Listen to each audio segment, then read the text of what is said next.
Assalamualaikum warahmatullahi wabarakatuh. Kami dari kelompok 8 akan mempresentasikan materi tentang berpikir ilmiah dalam kehidupan sehari-hari. Boleh di next.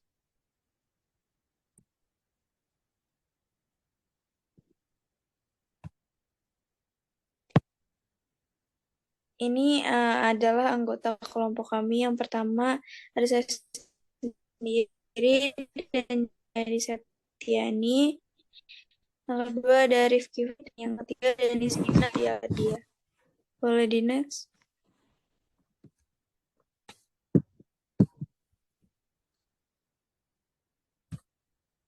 Sebelum masuk ke contoh berpikir ilmiah dalam kehidupan sehari-hari, sebelumnya saya akan menjelaskan apa itu berpikir ilmiah.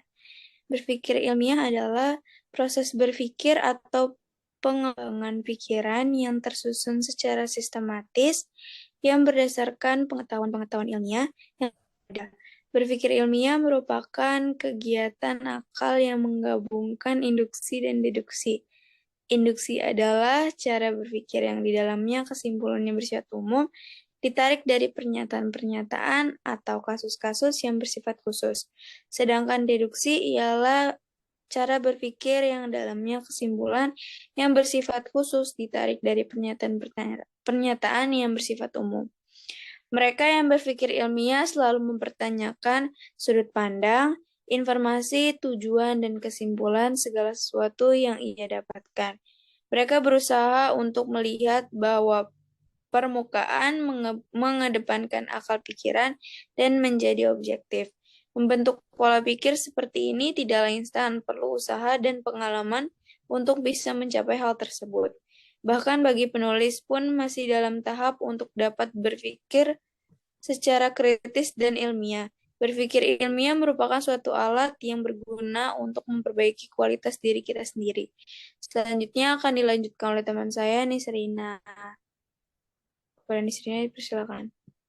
Ya, dari definisi, berpikir ilmiah adalah suatu cara berpikir sistematis, logis, dan empiris dalam memperoleh pengetahuan yang benar, yang dimana hasil berpikir ilmiah ini merupakan suatu pengetahuan yang jelas dan dapat dipertanggungjawabkan.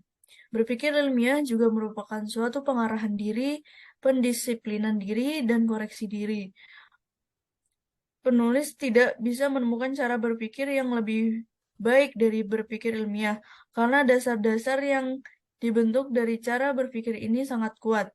Namun, secara garis besar adalah sistematis, logis, dan empiris. Berpikir sistematis berarti kita melihat secara penuh suatu sistem yang kita pandang. Berpikir logis berarti berpikir berdasarkan ilmu pengetahuan yang telah tervalidasi kebenarannya dan memenuhi kaidah-kaidah logika. Jadi, semakin banyak ilmu pengetahuan yang valid di dalam diri kita, maka semakin kuatlah cara kita berpikir logis selama memenuhi kaidah-kaidah logika yang ada. Berpikir empiris tidak jauh beda dengan berpikir logis.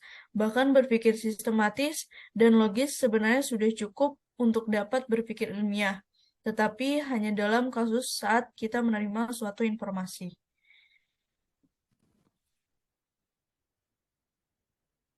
Selanjutnya, untuk contoh dalam kehidupan sehari-hari, dijelaskan oleh Rifki.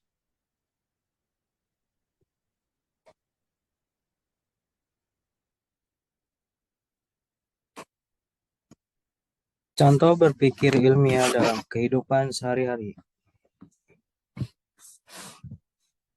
Kita sebagai rakyat akademis yang seharusnya mengedepankan akal, malah mengedepankan perasaan terlebih dahulu. Mereka yang berpikir ilmiah selalu mempertanyakan sudut pandang, informasi, tujuan, dan kesimpulan segala sesuatu yang ia dapatkan. Mereka berusaha untuk melihat bahwa permukaan mengedepankan akal pikiran dan menjadi objektif. Membentuk pola pikir seperti ini tidaklah instan, perlu usaha dan pengalaman untuk bisa mencapai hal tersebut. Selanjutnya, rasa ingin tahu yang tinggi. bertujuan untuk menemukan ilmu atau ide baru serta mendorong seseorang untuk membuka wawasannya pada apapun yang ia terima dalam keingintahuannya. Contohnya, siswa yang pintar matematika ingin lebih mahir berbahasa Inggris, sehingga ia membaca buku-buku dan mendengarkan semua lagu berbahasa Inggris. Selanjutnya ada optimis. Optimis mencegah seseorang untuk cepat mengakhiri proses belajar dan keingintahuannya terhadap sesuatu, serta membantu seseorang untuk memperdalam keyakinannya bahwa apa yang ia pikirkan atau lakukan akan membuahkan hasil. Contohnya, seorang penjual bakso yang terus belajar pada orang-orang yang lebih ahli darinya untuk menciptakan rasa bakso yang lebih enak untuk mendatangkan pelanggan yang lebih banyak. Selanjutnya ada analitis.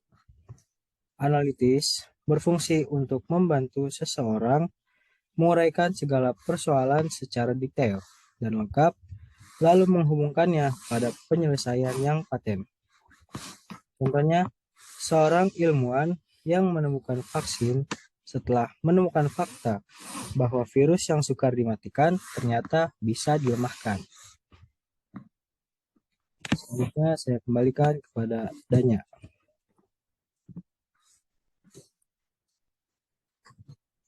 Baik, terima kasih Rifki.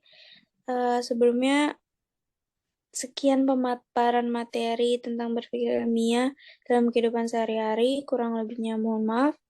Wassalamualaikum warahmatullahi wabarakatuh.